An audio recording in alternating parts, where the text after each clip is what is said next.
But I think this is a time where folks are really starting to examine their biases and their blind spots. And I'm just curious to see, does this continue beyond this moment in time, and it leads to action and change.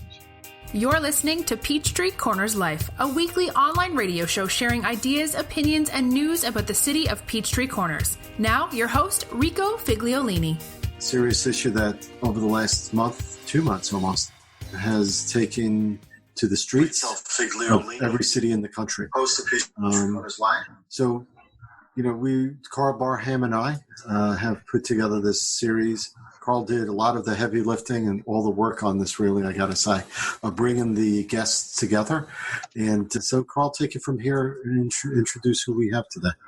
Oh, absolutely. Well, this is our third installment of a discussion we thought was important to just show the people in local communities like Peachtree Corners here in Georgia can have conversations about social justice, racial justice, talk about their experiences, talk about things they've seen in the community, talk about ways that we can learn from each other, ways that we can improve the community, not just for ourselves, but for our children as we go forward.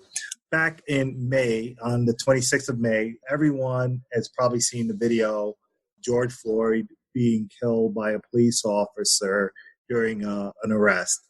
A couple of weeks later, in June 12th, another 27-year-old African-American father was shot and killed by an Atlanta police officer while he was responding to a complaint of a man being asleep in his car. Anyone could watch that and would agree, including the officer, that that's not the outcome we wanted to see, or they would hope that would happen.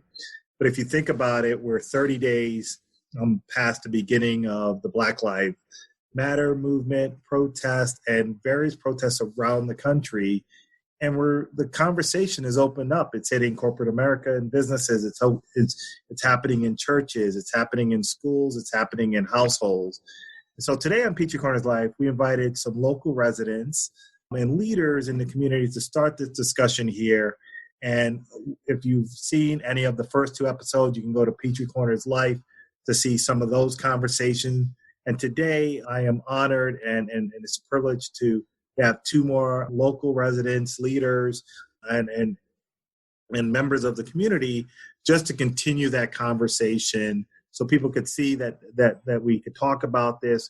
We could maybe offer some suggestions and opinions on how we feel about how it impacts systemic racism and some of these things that help allow things like what's happening in the police and law enforcement to happen, Black people, how it's impacting in different areas. So I'm going to ask our guest, Mo Reilley, who is a resident and entrepreneur and a mother of several wonderful children, to introduce herself first, and then I'll introduce Michael. Hey everybody, I'm Mo Reilley. You pretty much did my introduction for me. I'm from the Midwest originally, but we have been in Peachtree Corners for a little over 7 years. I guess we came shortly after it actually became a city, which is kind of cool. I have 3 boys. I have twin 10-year-olds and a 4-year-old. I guess for the sake of this discussion, we could also mention that they are biracial. My fiance is Black. He works in Tech Park, Atlanta Tech Park, even though this is Peachtree Corners. And yeah, I'm excited to join the conversation with you guys. Excellent. Next, Michael Murphy-McCarthy is also a resident. He is a local leader active in many civic pursuits. And love for you to tell a little bit about yourself, Michael. I moved to Georgia in 1995 to go to grad school, and had bought a house in the city and had a job downtown and was living the city life. And then my job moved out here to Peachtree Corners, and my wife and I were debating what to do, and we had a 3-year-old, so we decided to just move up here to Peachtree Corners and had a nice short commute for a long time, about 14 years. And then my employer decided to mess up my life and move the office back inside the perimeter. But I've stayed here in Peachtree Corners and expect to stay here. So I've been here in Peachtree Corners now for almost 18 years. So my son, who's 21, went up through the schools, graduated Norcross High School. And so I've seen quite a bit of change in this area. I remember when the BP gas station out on 141, which is no longer there, was like a major landmark. It was across from the CVS. It seems like a far distant past. Wow. Well, the city's evolved quite a bit since then, and it's continuing to evolve. But one of the things that's impacting all of our communities around the country is what's happening with Black Lives Matters and the protests.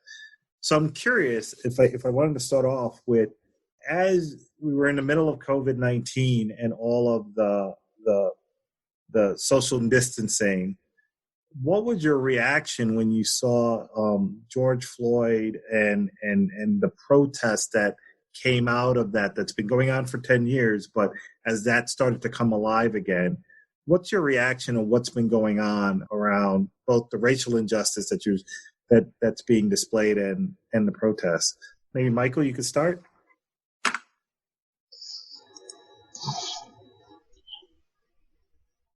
Well, since you brought up COVID, I've been social isolating since March. Haven't actually worked out of my office since then, and has been a bit of adjustment since then.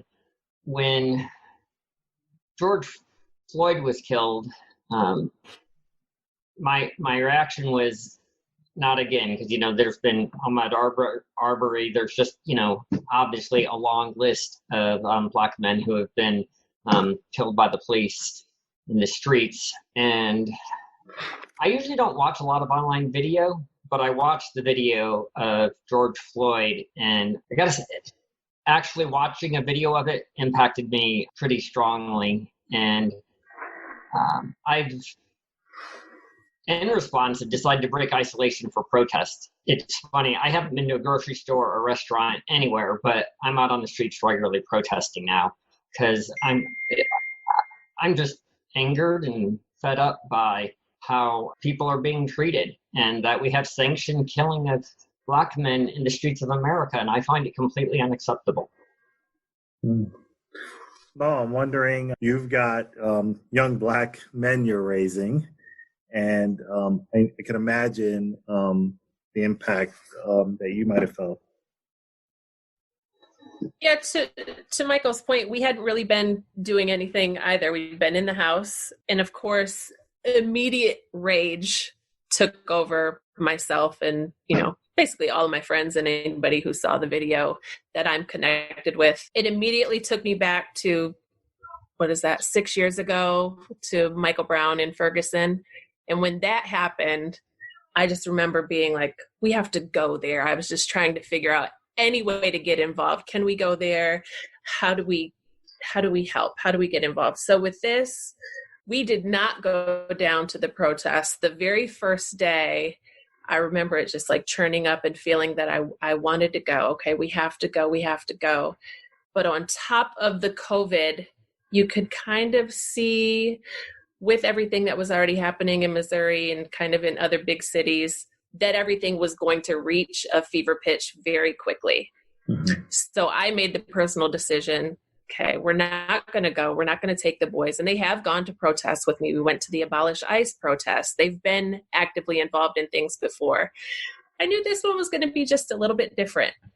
So I stayed home, but I immediately got involved the best way I could from the house, making phone calls, watching the live streams, sending out resources, donating, connecting people with Atlanta Solidarity in case there were arrests that were made. I did everything and have been doing everything I could from the house, while also communicating why mommy is glued to her phone and why she's on the computer so much, and, sharing a little bit with the boys what we feel is okay to share with them, and just navigating it that way on top of COVID.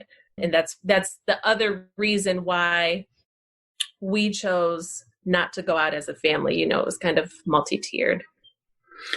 I'm wondering in your conversations with, friends, family, what is it about this that triggered this wider spread awareness? We know that it's happened before there over the last 10 years, but something hit with people on this one.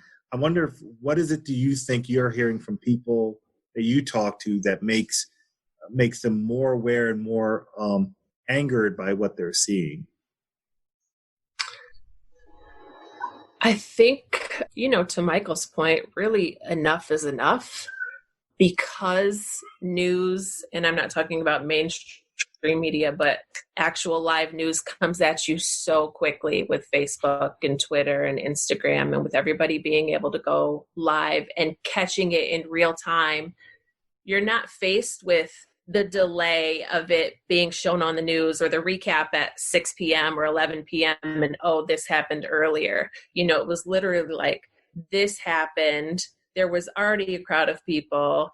That crowd is growing. Boom. And there's nothing good about what happened, but to just use the phrase of a perfect storm. With COVID, more people were at home. More people, it was like a pause. Everybody's awareness is already heightened, and we're kind of already tuned into what's going on. We're already looking at the news. We're already checking social media. And then bam, it was there. And to that point, a lot of people are not at work right now. So there's more people available to get involved, whether it be at the protests or online or going to the meetings or being part of these Zoom meetings and conversations. So I just think, good, bad, and indifferent, it's such a time as this, and why not now? And now that it's here, there's no letting up. Is there an element of it that with Michael Brown and some of the others, those were in, whether it's New York City, Baltimore, other places, cities, where, there's going to be this intersection of law enforcement and others, and these things can happen because it's not here. When you think of Minneapolis, and Minneapolis, for those that have been there, has an urban city area, but a lot of it is suburban. But if you're not from there, you can think of the Midwest as pretty much laid back. And seeing that this is repeating all over the country, not just in the cities or in the coast, it's happening in communities all over. Is there an element of this that might be where people feel this could happen in their neighborhood? Can this happen in Gwinnett County, in Fulton County, in Alpharetta, in Duluth, in Peachtree Corners? Is this something that you think can happen here? Not so much because the police force is a particular way, but just the systemic racism that allows that to happen can manifest itself anywhere in the country. Do you want to jump in, Michael? Yeah. You can talk again.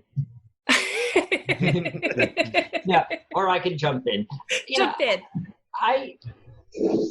I'm not sure, because I'm thinking Minneapolis has a history of issues with the police. And so, if you've been, so it's on the one hand, well, it's, nice sleepy Midwest. But on the other hand, if you've been paying attention to Minneapolis, that they've had a history of issues.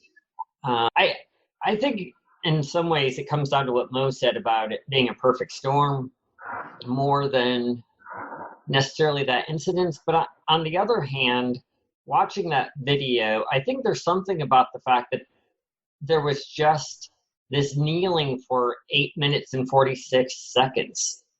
That's a long time to just very intentionally kneel on someone. It wasn't a quick pull out the gun and shoot him 3 times in 2 seconds, or, as they're running away.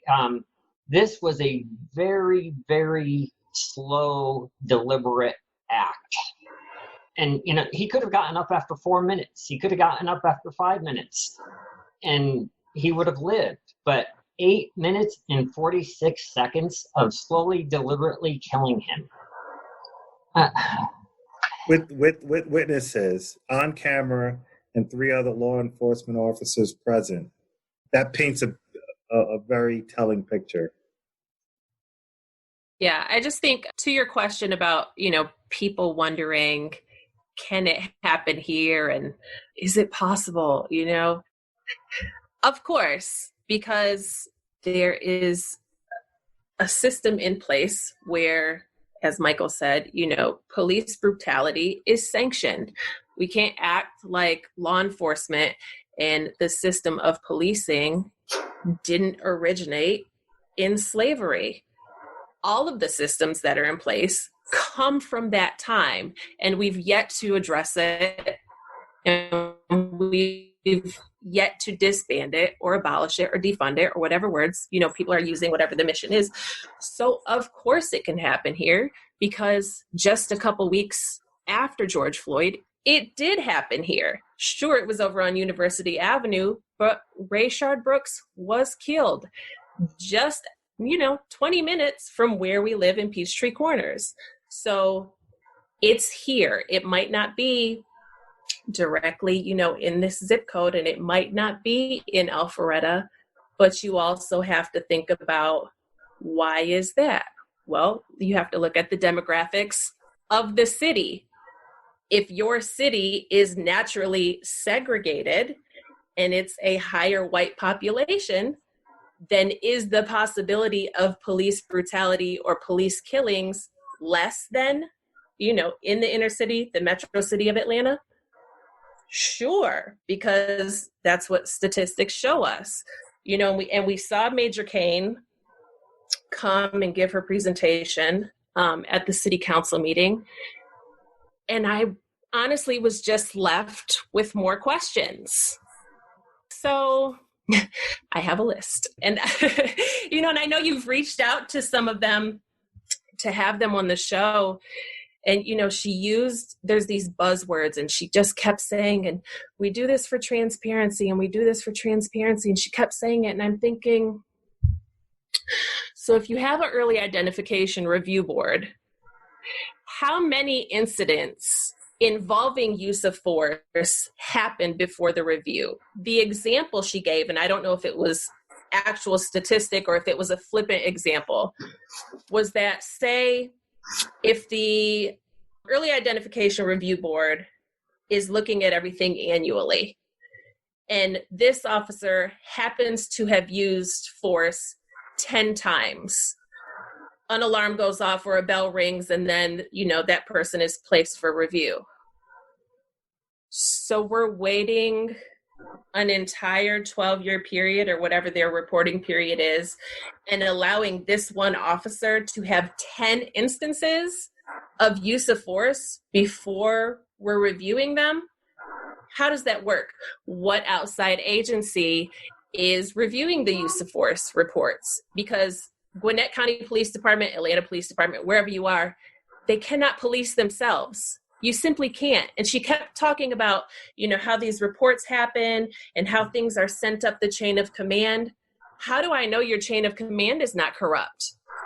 And if it's a bunch of white cops reviewing their buddies, what's being missed in between?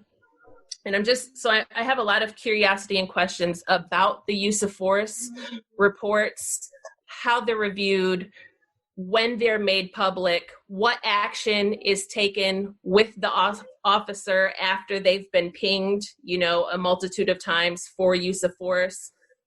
What is happening? And she was saying there's transparency, but I've Googled. And if I don't know what to look for or where to look, that's not transparent. You're telling me the information is there, but if you're not telling me, hey, you can go on the Gwinnett County Police Department and click on this link, and this is going to show you which of our officers were disciplined or fired or looked into for their use of force, you're not being transparent. We have no idea who's policing us. That's very interesting, as you mentioned that specific example, because that's often how systemic racism is sometimes not seen or addressed, because if the system is set up in a way where those reviews or third-party accountability isn't happening, it's easy for folks, and it's a tough decision for many of my friends in law enforcement. There is a brotherhood that exists, and they're doing a very hard, dangerous job for protecting us. Their job, very often they work late, they work hard. But if there are individuals that in a particular instant is doing something that doesn't fit the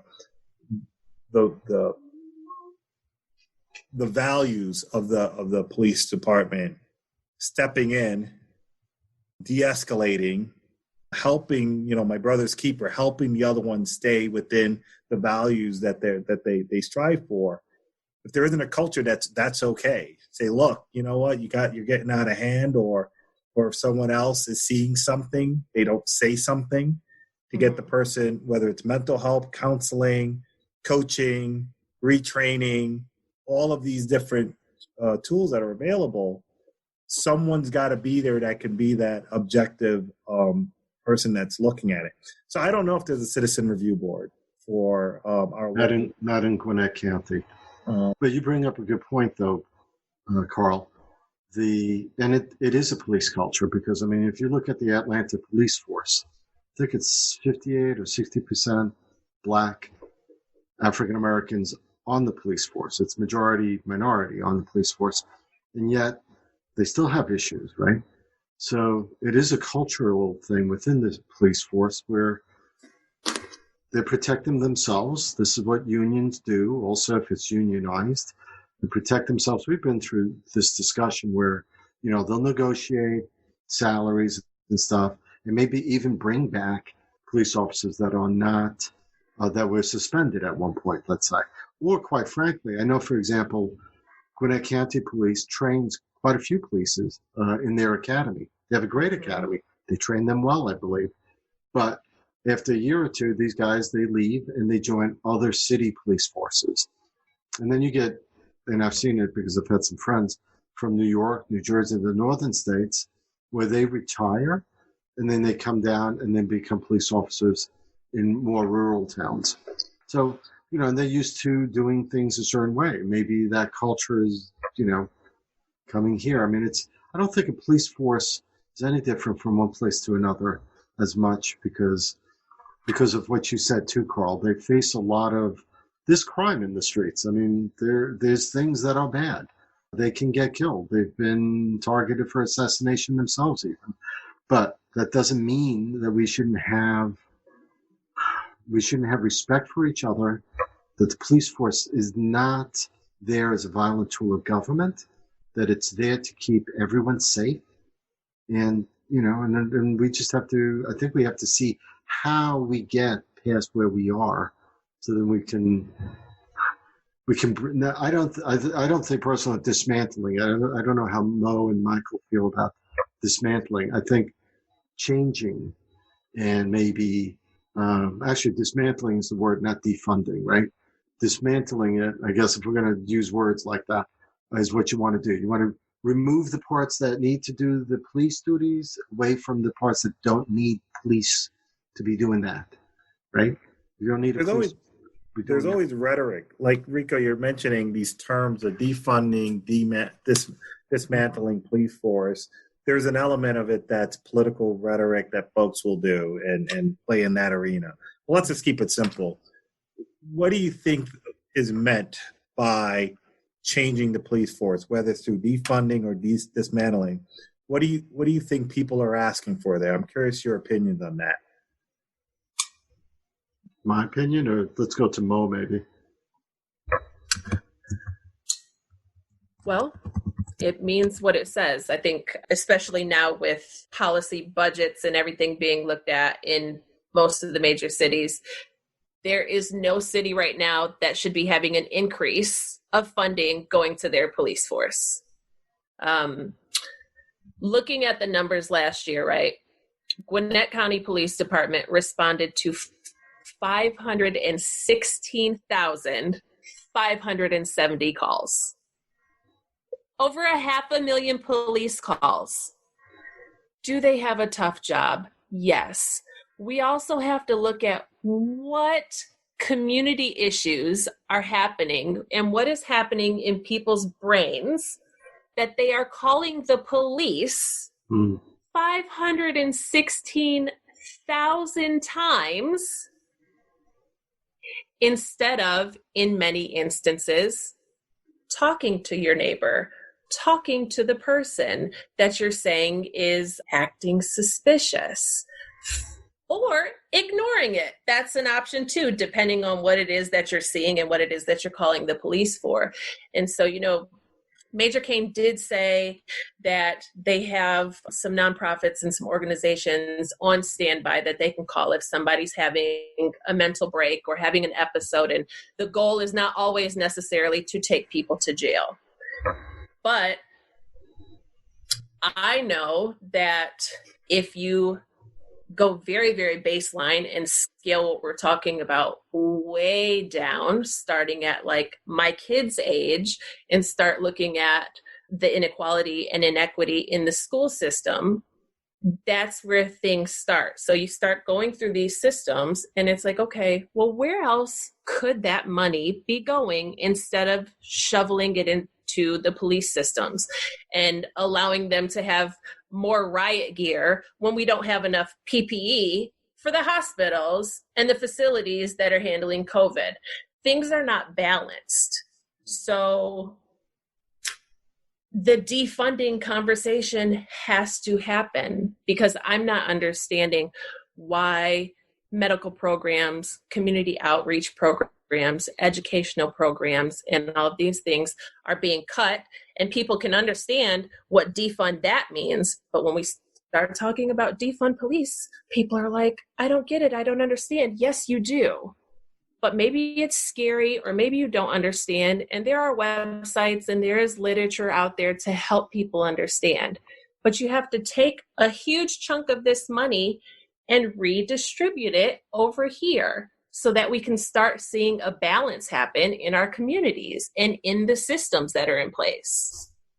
Wouldn't it be better if I remember there was a zero budget thing done during Reagan's time? I'm not saying that would be it, but you start from a budget of zero. What do you need to accomplish the thing that you need to do, right? Policing, break-ins, murder, robbery, whatever.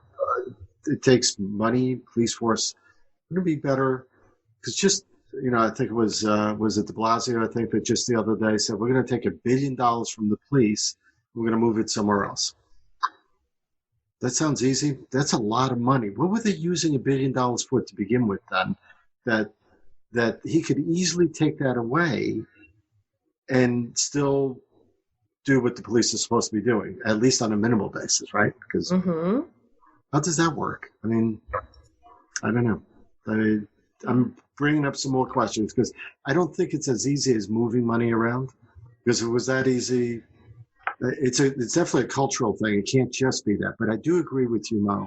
And I've always felt that education from pre-kindergarten, from taking care of our kids, because they all start innocent. No one is born a racist. They all start innocent. And if we could just bring them up the right way with the right mentors, then I think we'd have a better world. But I mean, I agree with you there for sure. And it's hard work. It's not going to be easy. It's really hard work doing that. Yeah. One of the things that I think about when I hear defund police is it's terrible marketing. People just have a viscerally bad reaction to defund the police. Yes, we defund education, we defund healthcare all the time, but we don't even talk about it in that language because people wouldn't, that language to do those things would not be acceptable either. And I do think that we have a priority issue here with what we do with our money, and that reevaluating how much we're spending on policing and healthcare and all these things are a big piece of it, because we've created a society where we spend more money on militarizing the police and on sticks and on punishment and on the prison pipeline and on weapons than we do on creating a caring community where we actually take care of each other. And if we put our money into education and health care and building better community, we wouldn't be locking people up in the same way that we are. Mm-hmm. I think that's a really good insight you're sharing, because I could see someone listening to the conversation and hearing defund police, and immediately I used to remember a description: the wall comes up and says, "You're saying make me less safe." And I don't think that's what you're saying. And so there's a nuance to listening to this movement, to this statement around defund police. But let's say there was $1 billion out there that could be moved to other places. If you replace defund police with address racial injustice, let's take $1 billion and put the smart people in government, universities, elected officials, and give them $1 billion and say, look, let's start with one system at a time, criminal justice. Let's look at the data. Let's look at who gets pulled over, what specific actions, different behaviors can drive different outcomes when you pull somebody over. If someone is sleeping in their car in a Wendy's drive-through and you get the call, and whatever the circumstances are, there's an awareness that the outcome of that should be someone get an Uber. So let's take some of that $1 billion and let's give everybody an Uber credit card where you could send people home that needs to be sent home when there's no immediate threat to life and so on.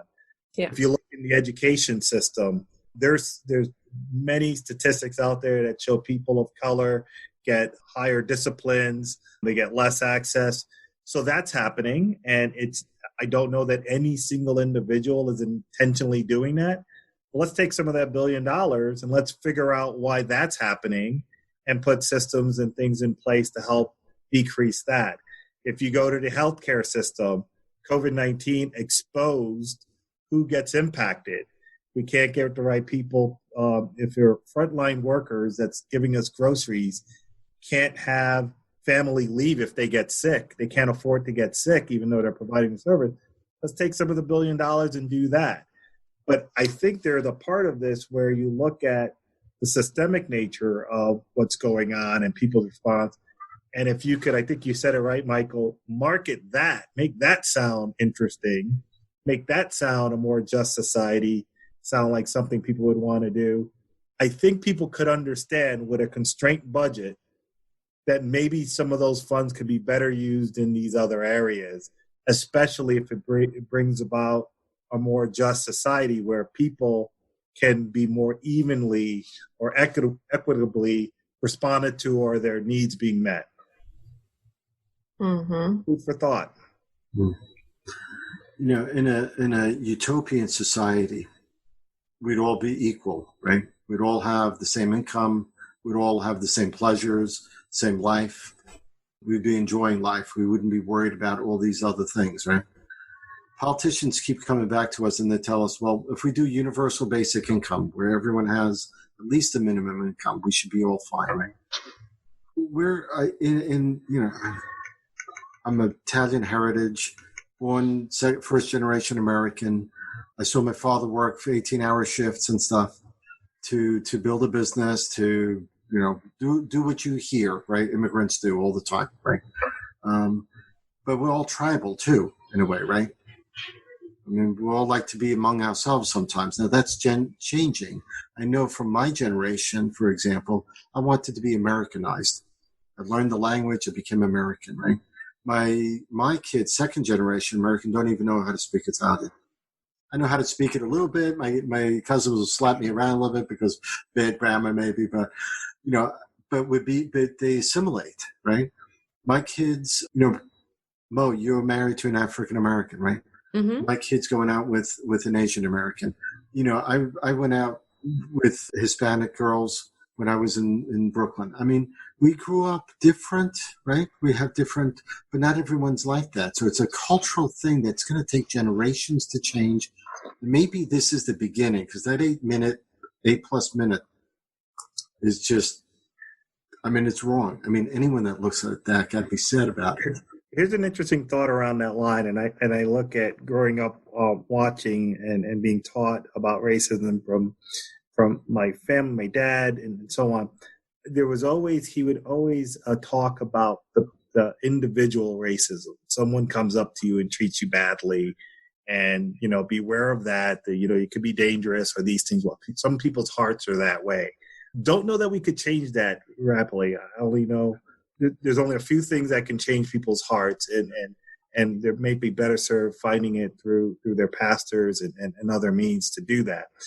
But this systemic one is the one that my dad would tell me about, and that's the one that I think today people have an opportunity to impact that.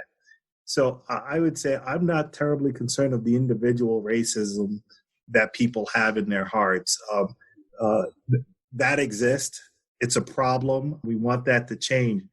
But it's been interesting, if you take education, if you apply to an Ivy League school like Harvard,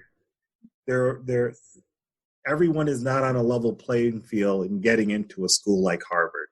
There's going to be challenges, and people talk about affirmative action and all these different things. But I know for a fact that most schools have legacy programs. Yeah. That means if your parents went to the school, it gives you a leg up to get into school. That sounds like a form of affirmative action. If everyone didn't historically have the same opportunity to go to all these schools, that's built-in systemic racism playing out in a way that's hidden, but it's commonly acceptable. Mm-hmm. Do you know what if? Where that came from, though, Karl? That came from the 30s and 20s, when there were too many Jewish people entering those colleges, and they decided to create a legacy program to stymie that. So right.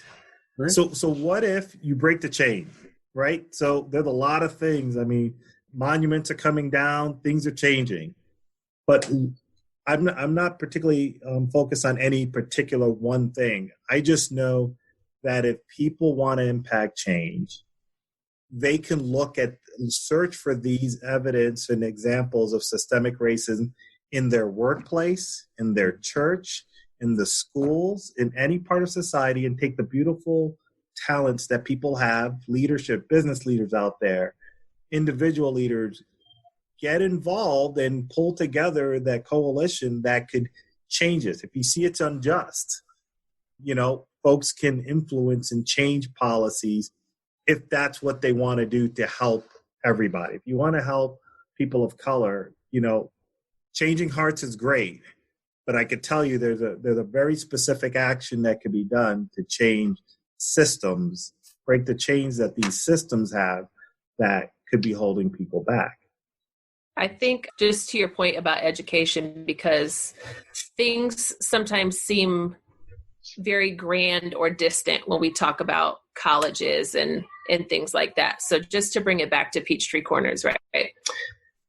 Gwinnett County is a bubble outside of Metro Atlanta, Forsyth, down there. You come up here, sometimes you don't even know what's going on in the city.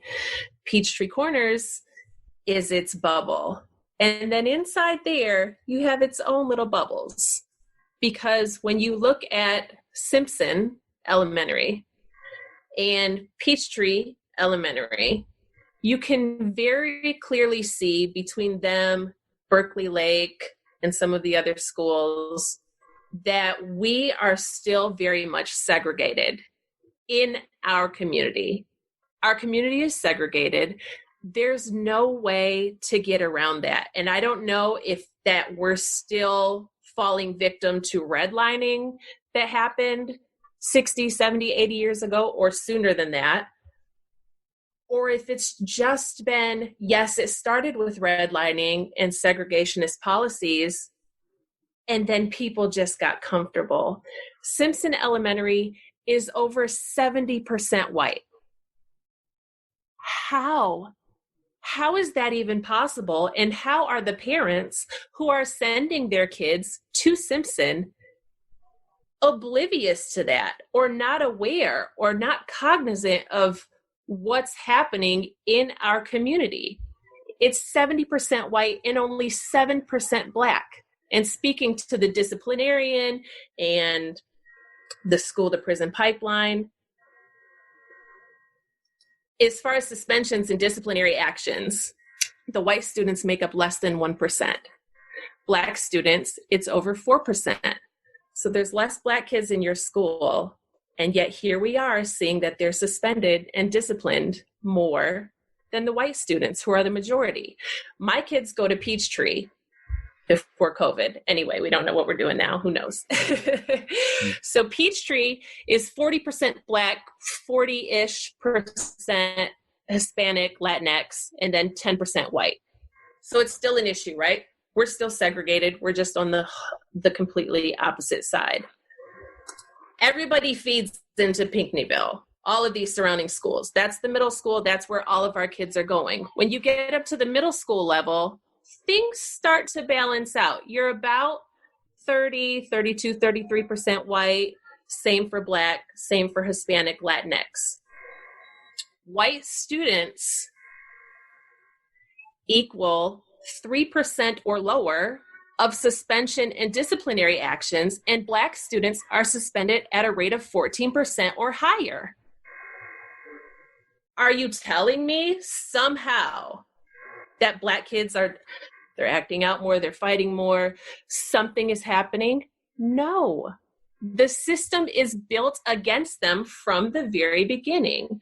And so when you talk about people being community leaders and making effective change and making a difference in what to do moving forward, you don't have to be an elected official. You don't have to be a business owner in the community. You don't have to serve on the board. You have to just look outside your front door. Holcomb Bridge is literally like the proverbial railroad tracks. It's what it is, and it's been that way, and it's why my kids and most of their friends are over here, and you have all of these other kids that are in Amberfield and Simpsonwood and all these other neighborhoods, and we are not even really considering buying a house over there because, one, if my kids have to transfer to Simpson, they're going to be the only Black kids in their class, almost guaranteed.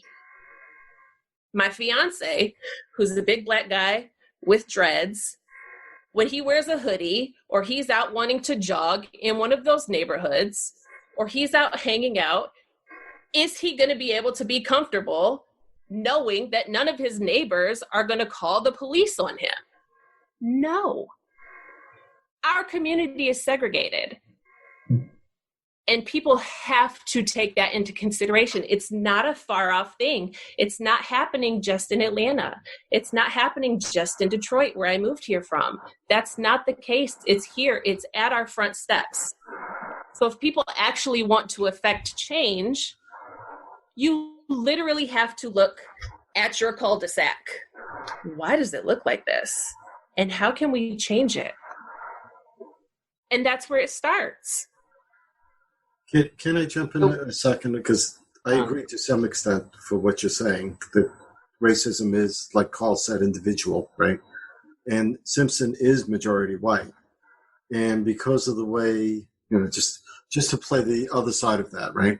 It's majority white because the area is majority white that feeds into. The homes are a certain price level because that's the nature of these homes. You're not going to make them any cheaper. This is the way the neighborhood is. If you can afford to live here, I haven't seen since 95, I've seen plenty of people come and go. I don't see, and I'm familiar with redlining. I worked for Chuck Schumer for a year doing constituent work, and I worked with the Democratic Party in Brooklyn. So I'm familiar with that. I don't see that here, at least not now. Was it here 20 years ago? I have no idea.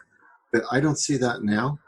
What I see is it's almost a class thing versus racial thing on that aspect of it, right? More expensive homes, you have to have the income to come here to buy. I mean, my son can't move here. He's going to have to buy a condo somewhere where it's cheaper because he can't afford it. And that's fine because he's a younger guy. He's 24 years old, right? So So I mean, you have Rico, some if I could build on that a little bit. So if you peel that back, we do, and you worked on the zoning, in zoning. When we make multi-year strategic plans, and there's a dynamic here that there are expensive homes here and others, the millennials and many of the folks that are looking at downsizing, retiring needs a place to live. Building affordable housing in communities by design, by construct, is a way to do that. Now, this isn't new. Other cities have done it. People are evolving it. You can look around the country and get best practices. But it takes will. It takes that this is important to us so that in different communities that have that dynamic historically, we can't change the past. The next housing, they're building townhouses across the street next to the town center. Right. Those houses could be different. They could be a $500,000 townhome. They could be more affordable townhomes, which would change the demographic that's there that now are the only ones that are working in grocery stores and so on. People could afford to. Okay, so can I jump in? Carl, I'm sorry, just to add one more thing to that. Okay. Those townhouses are on expensive property. They're going to be whatever the market value is there. You're right, unless it's rezoned and you force a subsidy. There are ways to do that. I used to be on the planning commission too, so I understand that. There's 165 apartments that's supposed to be built right next to town center. You know that, right? So that's affordable housing for sure to a degree. Now, I wish they were condos and not apartments, because this way at least there's ownership, right? And reasonably priced condos, not, like ridiculous price. Those I can see, and they should have been subsidized. That could have been a great way to do that. But it's not. So, Michael, you've got perspective here, being here for a while. Please share.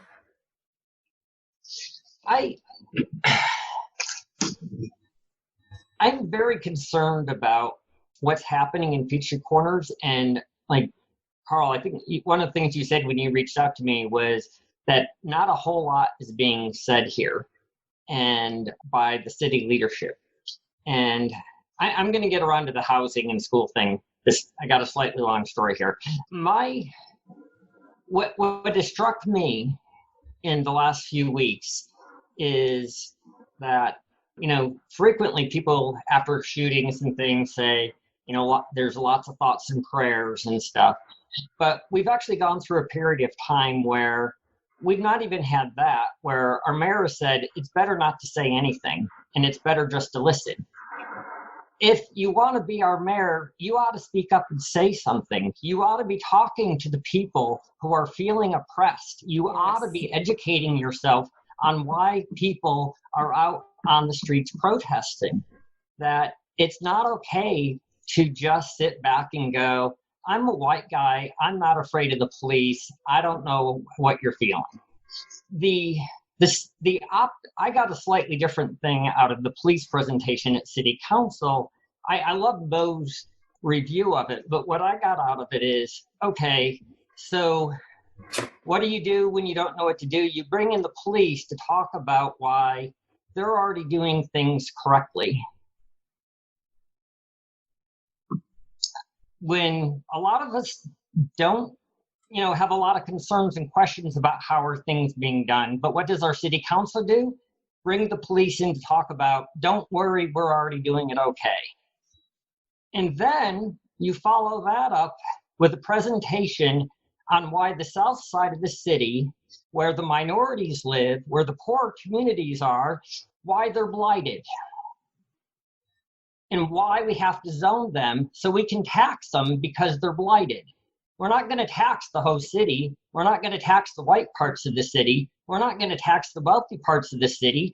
We're going to tax the blighted parts of the community through redevelopment zones. I don't think that was good Wait, Rico, let me talk. I don't think that was good optics for the meeting, their first public meeting after all this hits, is to have the police come in and say, we're doing it okay, and then to follow it up immediately with a presentation on the blighted South Side. Give me a break.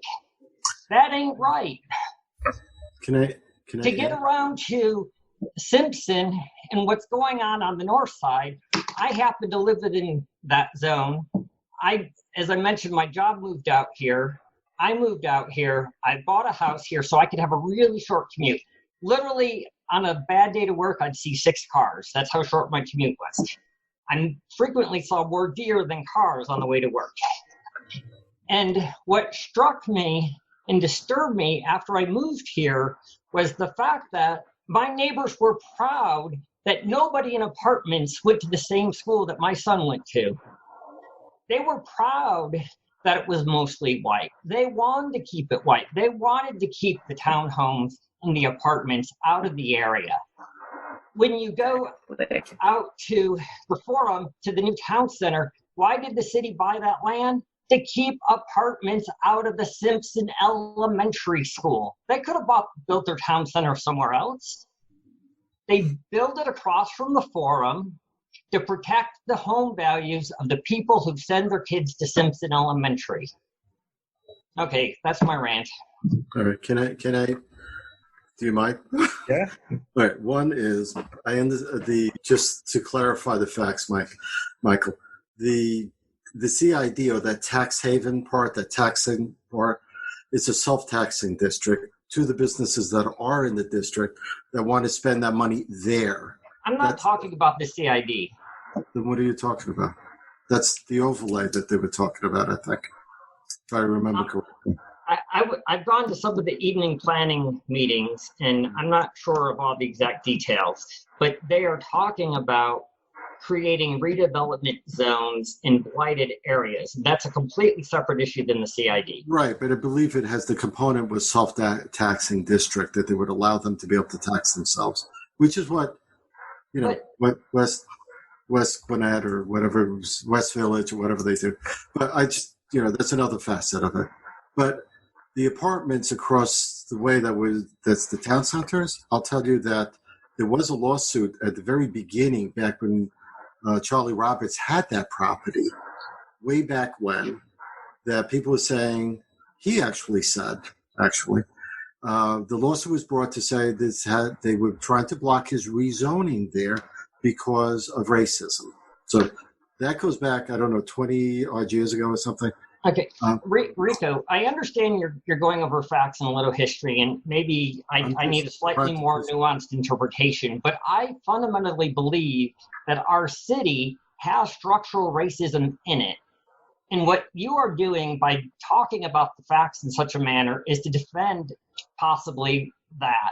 What I'm trying to point out is we have issues here that we need to deal with, and I thought that was the point of the conversation here. Yeah, that is. I'm not defending them. What I'm trying to put out is facts. So at least, let's deal with the facts. We want to deal with the facts of everything, so let's deal with the facts, though. That's all I'm saying. There are 165 apartments that are going across there, by the way, is my point. So there are apartments going there. It may not be the 300 apartments originally that was supposed to go, but that Charlie Roberts sold that to be able to put his 165, which, by the way, he was zoned to do. He could have kept the property and done the 300 apartments there. He decided to sell part of it. That's part of that issue, by the way, just to keep things straight. But there will be apartments there that are about 165 units. I'm curious, Rico, though, if you step back from the particular actions that any city takes, bridges and town centers and apartments and more. The question is, who are the stakeholders that are being impacted by those decisions?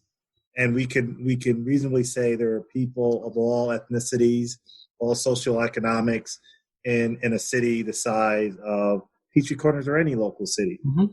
But the people making the decisions, the people that are influencing those decisions, I'm just curious how diverse that is.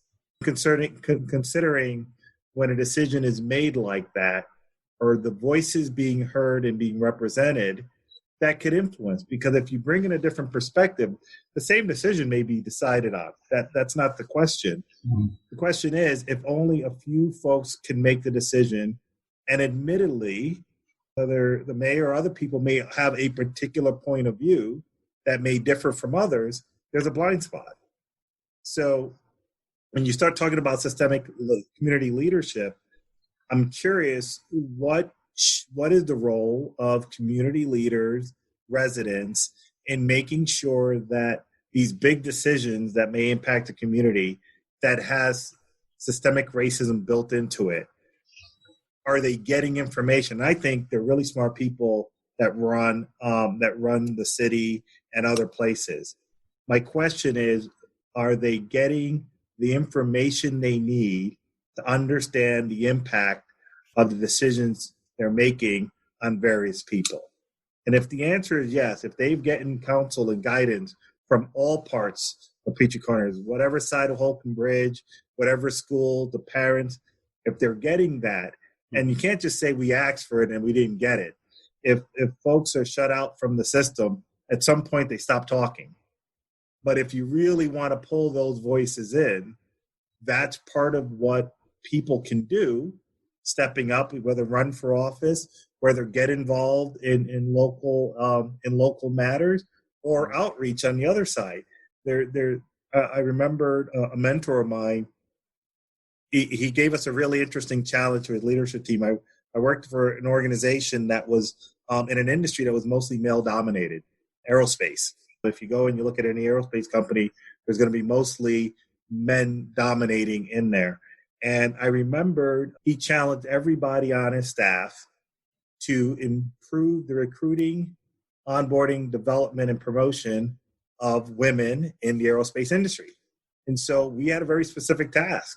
We had to go out to organizations and build relationships so we can identify engineering talents and management talent, sales talent, and find ways to bring them in. That was literally on our goals. We got paid and compensated based on how we performed in a particular way.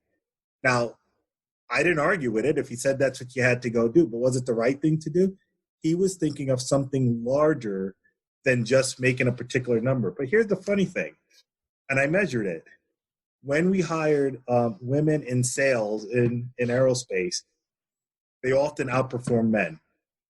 Who knew? You wouldn't know that, but he had an insight. He challenged us to change. He challenged to make us uncomfortable and bring other people to the conversation. So in community leadership, it's going to be uncomfortable for folks to start to engage in real ways, challenge themselves to get different voices. But if you're a person that doesn't feel you understand someone else's culture, somebody else's experience in life, and you have a title, self-appointed or not, of leader or member of the community, the challenge to you is, what are you going to do to change that? And that's, I think, the optics of a particular meeting. If one resident saw the meeting in that way, the question is, did others? And it happened, but do you learn from it? Or do we show up at a meeting 2 months from now and it's the same thing? There's no learning that happens. I don't know the answer to that, but I think this is a time where folks are really starting to examine their biases and their blind spots. And I'm just curious to see, does this continue beyond this moment in time, and it leads to action and change? That's what's going to be interesting to see. So I'm curious on what advice would you give to folks, and just taking from your perspective, people can do to get more active, aware, and involved, whether individual or community leader. And Michael, I know you've been organizing some protests and activities, but maybe you could share some of the things that people can get involved with locally.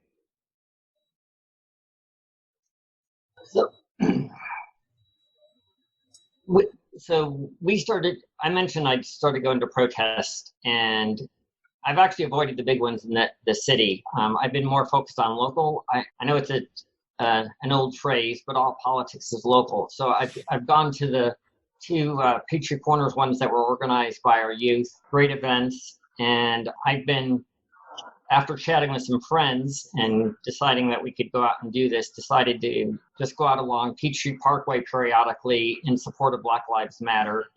and have been slowly growing that event. We had our biggest turnout this morning. We've decided to do weeklies from 7 a.m. to 9 a.m. Down just north of Holcomb Bridge, and hoping more people will turn out. We have a revolving group of people, and in order to do a weekly, that's what we need. So if you can come, great. Part of it is to show our support of Black Lives Matter and show support for people who are coming and protesting with us and the people driving by. We've had people, pull over, get out of the car and scream, "I love you" to us and get back in the car and take off. And it's clearly affirmative to the people who are driving by.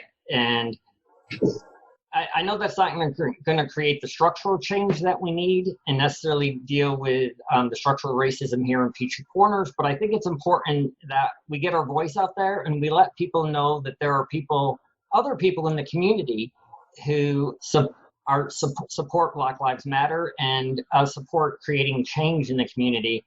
And another side thing that I've seen that's a huge benefit from this is that I believe that there's a bunch of us who are in our own little grassroots gardens. Like there's a group of us up here in North Peachtree Corners who are organizing around HD 95 and helping to get some political we're supposed to be nonpartisan here, so I just say political candidates elected or re-elected. And, we're trying to organize. And one of the things we're very clear is our garden is too small. We're in a bubble. Mo referenced bubbles. And the bubbles in the different part of the city need to connect for the garden. I've been using the garden analogy. We need to connect our gardens and reach out so that we can become more effective. And I don't know what the ask is, but I believe that out of doing that, we need to and we can coalesce and come up with some specific actions that we want to ask the city to do. And that this isn't just about standing on the street. This is about affirming people, gathering voices, gathering more voices, starting to work together, trying to create some change. Thank you. Mo, I'm curious to get your thoughts on how to move forward and make the world a better place.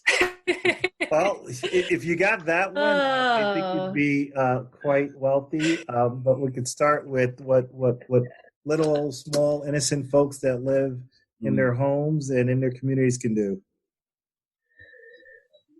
Well, I hope people in our community watch these conversations that you guys have been hosting and then continue having the conversations. Recognize that there's an issue and choose to take action. I think part of the reason why things have been the way they have for so long is because of the people that benefit from the systems. So, we've talked about why certain people have not agreed to come on the show. And it's either if you support Black lives or equity in education or any of these things, say that. And if you don't support it, say that, or I'll be left to assume that your silence leans in that direction. So I think that's first and foremost, recognizing that there are some serious issues in Peachtree Corners with diversity, inequality, inequity, and it starts from pre-K up.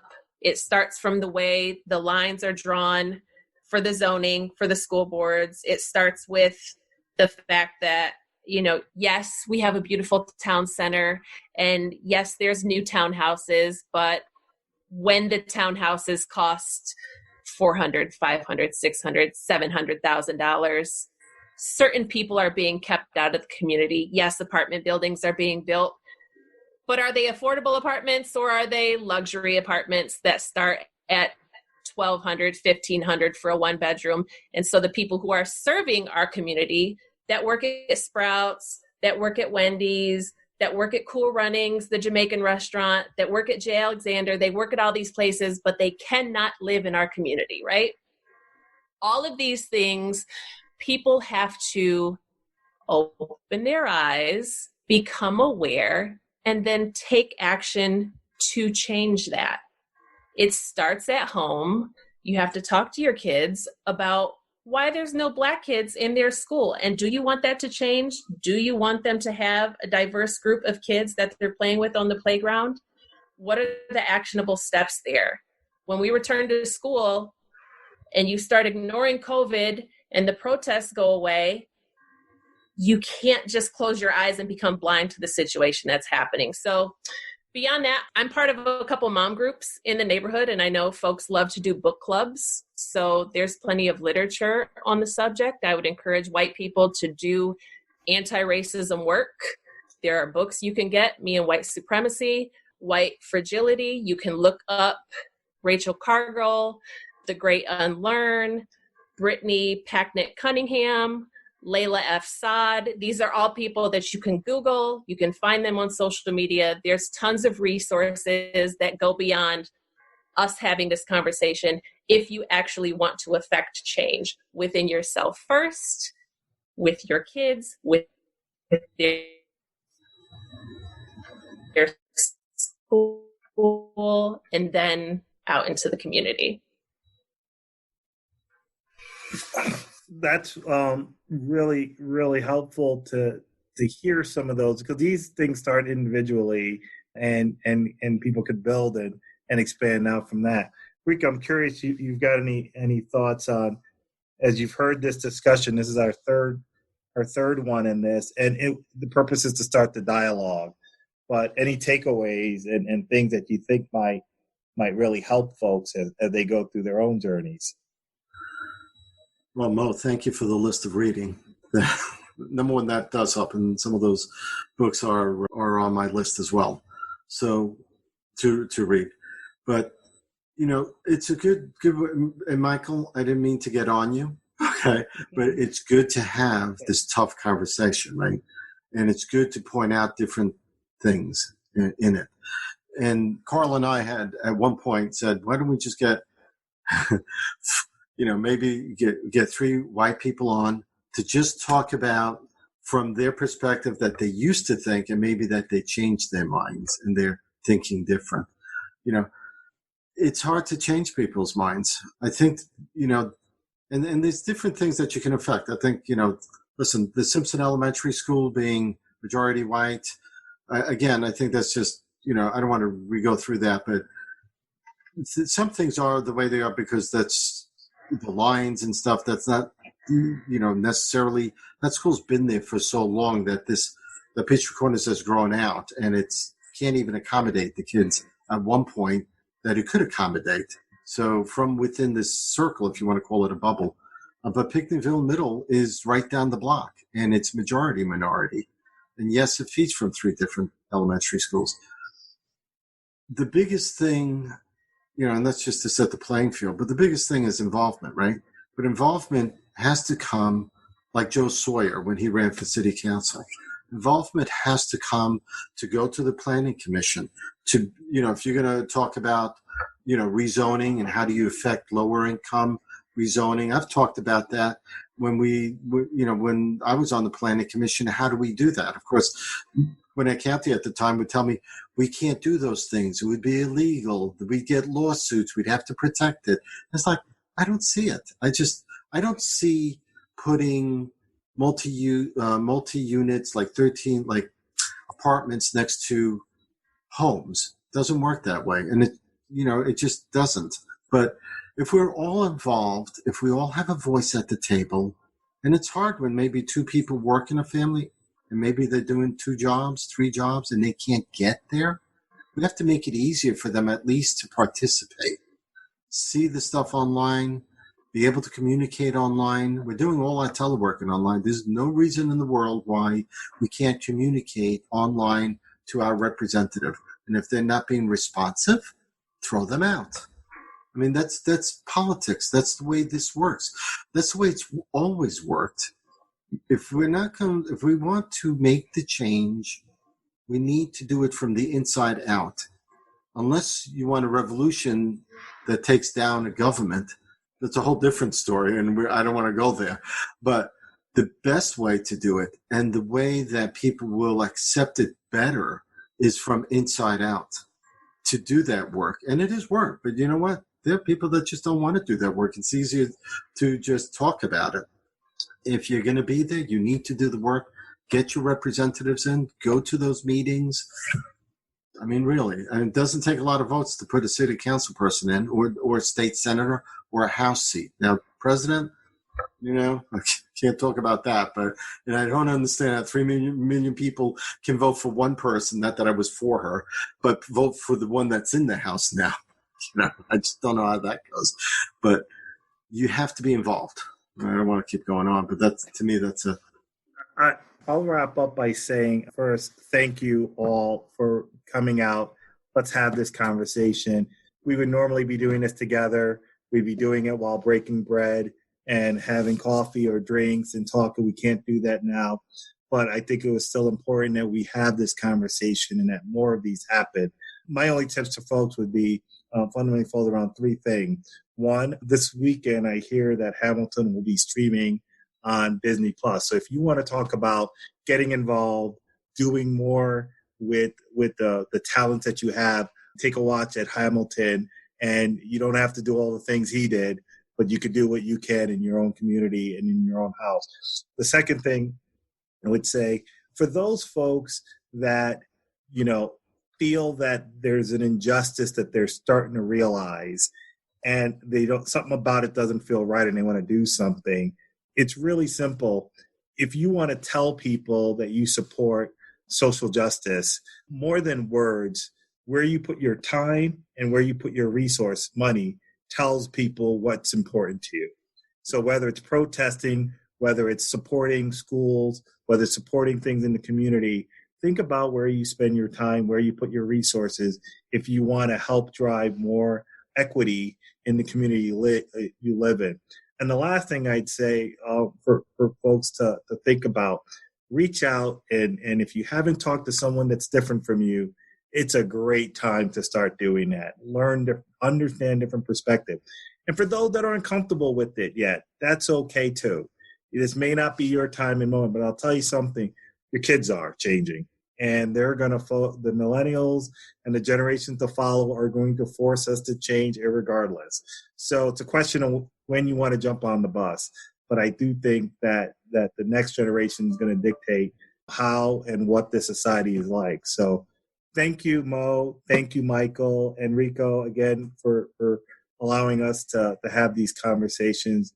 Appreciate you for creating this platform to do that. Thank you. Yeah, thank you, guys. Thank you. Take care, everybody. Have a good day, and tune in to Peachtree Corners Life podcast. It's streamed. This will be on Facebook Live along with the other conversation, and start having your own. Thank you, everyone. Thanks. Thanks. Bye. Thanks for listening to Peachtree Corners Life with Rico Figliolini. You can listen to our live stream on Spreaker every Thursday night at 8:30 p.m. or on demand at iHeartRadio, Spotify, and iTunes. Don't forget to like our Facebook page for notification of our live video streams of the show. Catch our other podcast shows at PeachtreeCornersLife.com.